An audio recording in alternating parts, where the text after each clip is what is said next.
You have no shame. In the past, in a small village, Erlangzi was a famous lumberjack. He was good at farming, he was strong in chopping firewood, but he was not good at talking. He would only say some things that would make people feel annoyed. On this day, Jean Tuhu in the village had just killed a pig. He was in the market shouting enjoy. Erlangzi came over and pointed at the pork and shouted, Jean Tuhu, this pork looks tough, it must be from an old sow that's over a year old. Anyone who buys it will be cheated. Jean Tuhu's face immediately darkened. You brat, do you even know how to speak? This is genuine free-range pork. A few days later, Ently steamed a basket of flour buns and shared them with the neighbors. Erlangzi took a couple of bites and exclaimed, Ently, you use too much alkali in these buns. They taste like lumps of dough, not even as soft as the cornbread my dog eats. Ently's smile froze on her face. She took the remaining buns back home and never offered Erlangzi another bite of food. Uncle Wan in the village had planted half an acre of watermelons. As they were about to ripen, he happily guarded his melon field. Every day Erlangzi passed by, kicked a couple of watermelons and said, Uncle Wan, these watermelons don't look ripe. I bet if you cut them open they'll be all white inside. You might as well have planted cabbage. Uncle Wan was so angry his beard trembled. You ungrateful fool, I think it's your brain that's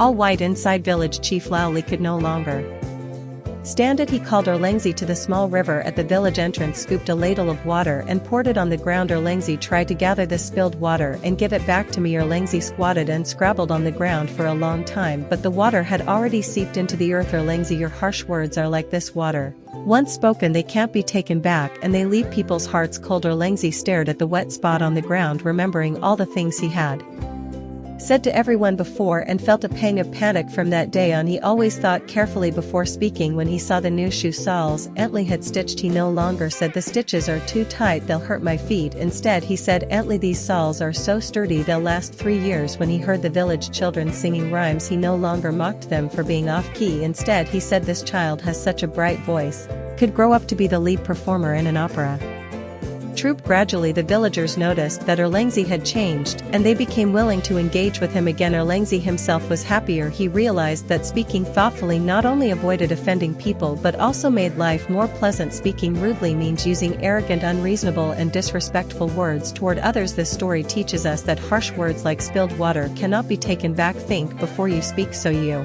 don't offend others or cause trouble.